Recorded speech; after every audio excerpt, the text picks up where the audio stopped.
Now let's discuss about Virgin Mary, where the mother of Jesus Christ in the Bible, and how it differs from the mother of Thomas Soler. Um, so they actually have two distinct characters, no? In the Bible, in the New Testament, Jesus Christ was born without a biological father, no? And miraculously, it's a virgin, Mary. And so you're talking about ancient times, no? But in Thomas' time, his twin brother, we're not talking about same brother with the same mother. Rather, Thomas Soler, when you rearrange, is a lost mother. Okay? Thomas Soler, I repeat, when you rearrange, is a lost mother. In other words, in Jesus Christ's time, there is an absence of a biological father. Okay? In Thomas' time, okay, in our 21st century, Thomas' mother is absent, no? Because Thomas Soler, when reorder, is a lost mother. What do I mean? Okay? Uh, well, my mother's name, full name, is Juanita Lipio Soler. No?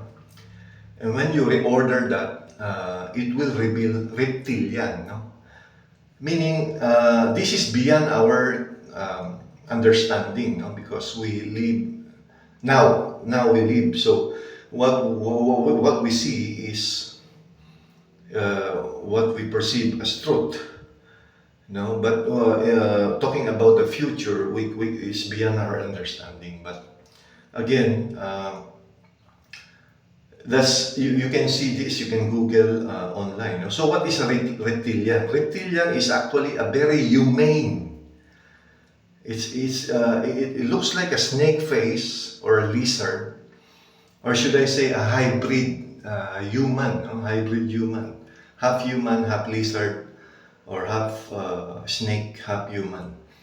So we're talking about technology, in the future. Well, we can see now that we are moving or heading to that where our potential, for manipulating the DNA,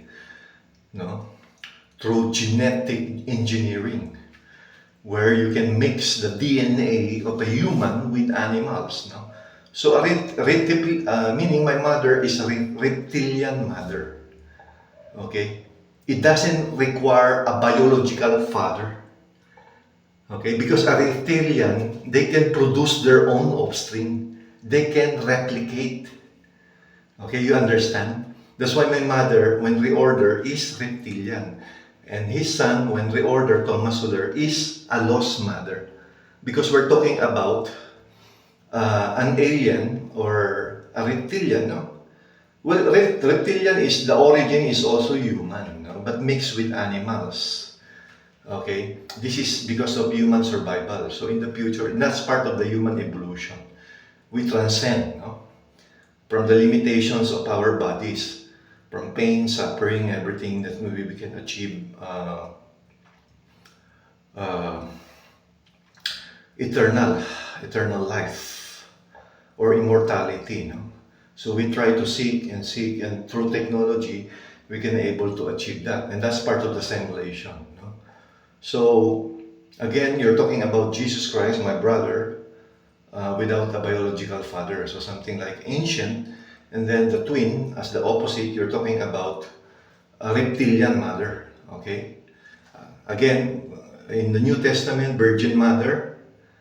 In Thomas' time, as his twin brother, talking about modern technology, is a reptilian. Okay? It doesn't require a biological mother or father because it can replicate itself.